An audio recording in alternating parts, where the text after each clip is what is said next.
the energy required to break a threshold. But from where we get the activation energy? We get it from the molecules, and we get it from the kinetic energy of the molecules. So the molecules which we have, they always move around and they form product, right? So these molecules have some kinetic energy. These molecules A, B, C will have some kinetic energy, and they collide with the kinetic energy, right? So all these molecules will have a kinetic energy. The good point to note here is they don't have same kinetic energy. Please note, all molecules will not have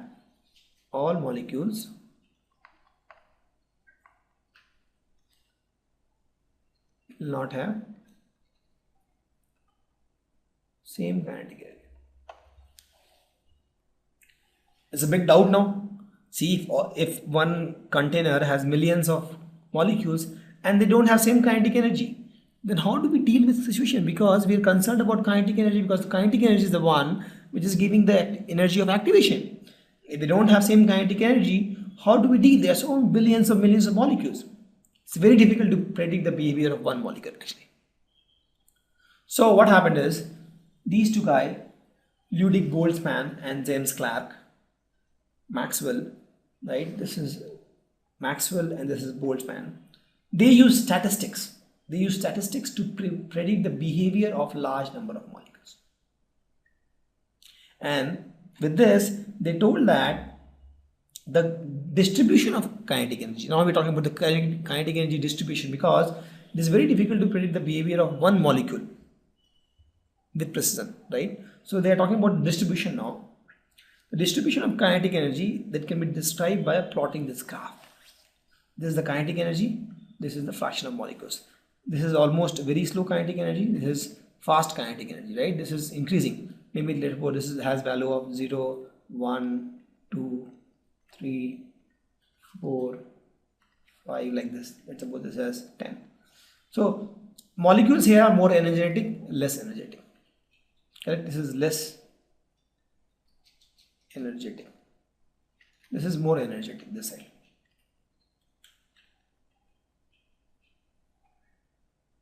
Because in this direction the kinetic energy is decreasing. So if I have a molecule here that is more energetic, a molecule here it is less energetic, right? So they plotted this graph and they found the peak of this graph, correct? And this peak of the graph determines most probable kinetic energy. That means, see, this is a fraction actually. So this is a 0 fraction. Maybe this is, let's suppose, 0.4 fraction. That means, this means almost, or not even 0.4, it will be less, it will be 0.2. This means 20% of the molecules will have this kinetic energy, that is the value 4. And maybe some 1% or 2% will have this values, some 10% will have this values, some 30% will have this values, 40% will have this values, like that. Sorry, it will go, it will decrease. This is the percentage. This is the maximum, this is 20%, let's suppose. This is a fraction, so it is 0.2. So what he's trying to say is, this is the maximum probable kinetic energy. That means most of the molecules will have this kinetic energy, the peak of the graph. Correct?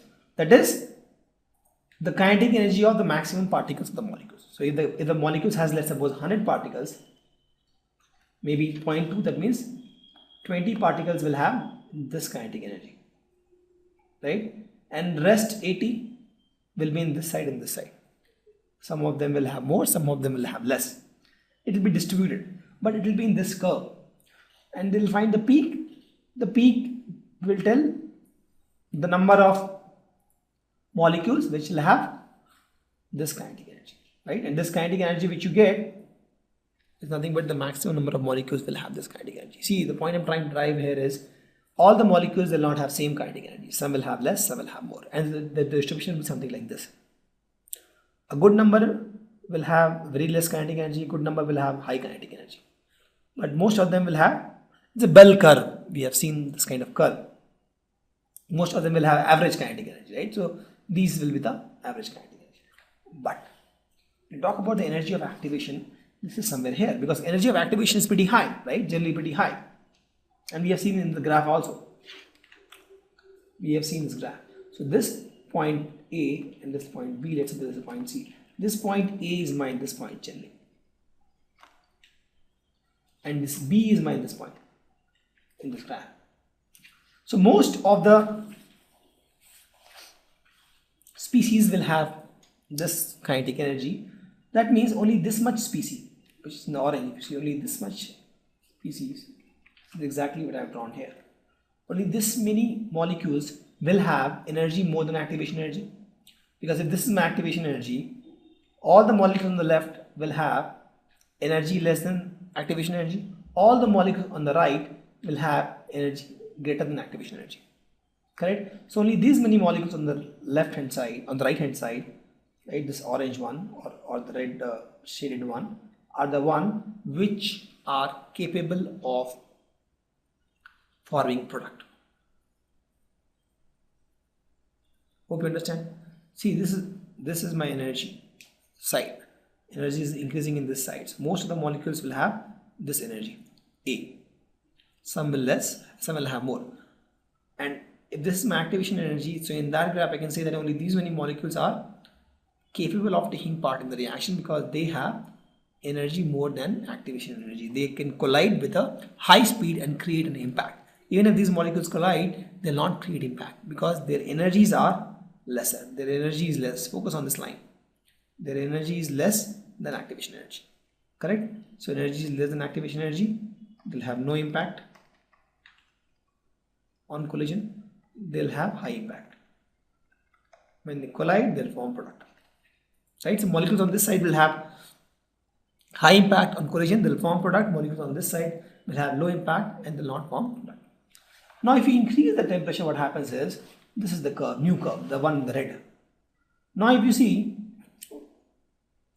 the most probable kinetic energy is also increased. Earlier it was A, now it has become A dash, and if you see there is a difference.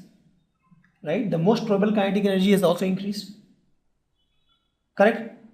And if you see now the new area is this area, but in the green. Let me draw with dots like this. Right? The one in the dots are my new area.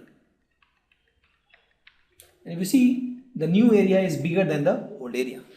That means, and this is nothing but the high impact molecules. That means these molecules can create impact. These molecules have energy greater than activation energy and they can create product.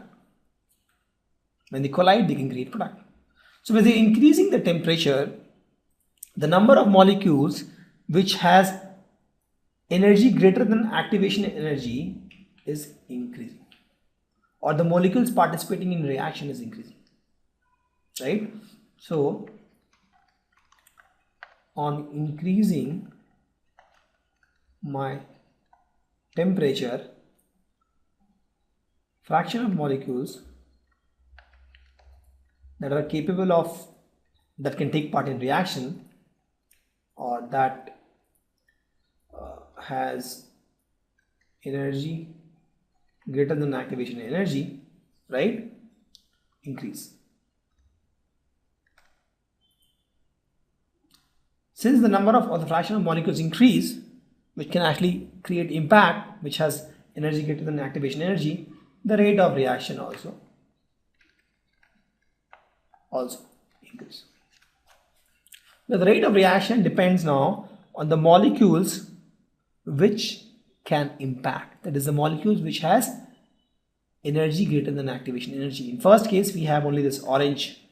These are the number of molecules which had energy greater than activation energy. When you increase the temperature, we got this red line, this graph. We got this green shaded area is the area, and that tells the number of molecules which has energy greater than activation energy. So the number of molecules which has energy greater than activation energy has increased on increasing temperature, since the molecules which determine the rate of reaction now, right, that is the molecules which has higher activation energy or energy greater than activation energy, that has increased, the rate of reaction will increase.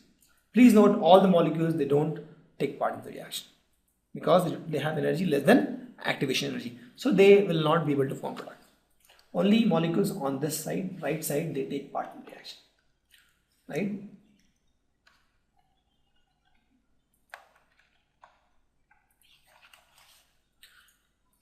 And the concept, the explanation he gave the Ernest was, on increasing the temperature, see, on increasing the temperature, the number of molecules is same. Correct? The molecules count won't increase. But the concept he gave was all molecules don't take part in reaction. Some molecules take part in reaction. And those molecules have energy greater than activation energy. He introduced a new term called activation energy. On increasing the temperature, the number of molecules that take part in the reaction, the fraction of molecules that increase. Because activation energy, the whole energy of the system increase. So the molecules, number of molecules which has energy greater than activation energy increase. And since for the reaction, all the molecules are not important, only these special molecules are important. And these special molecules have increased. So the rate of reaction has increased.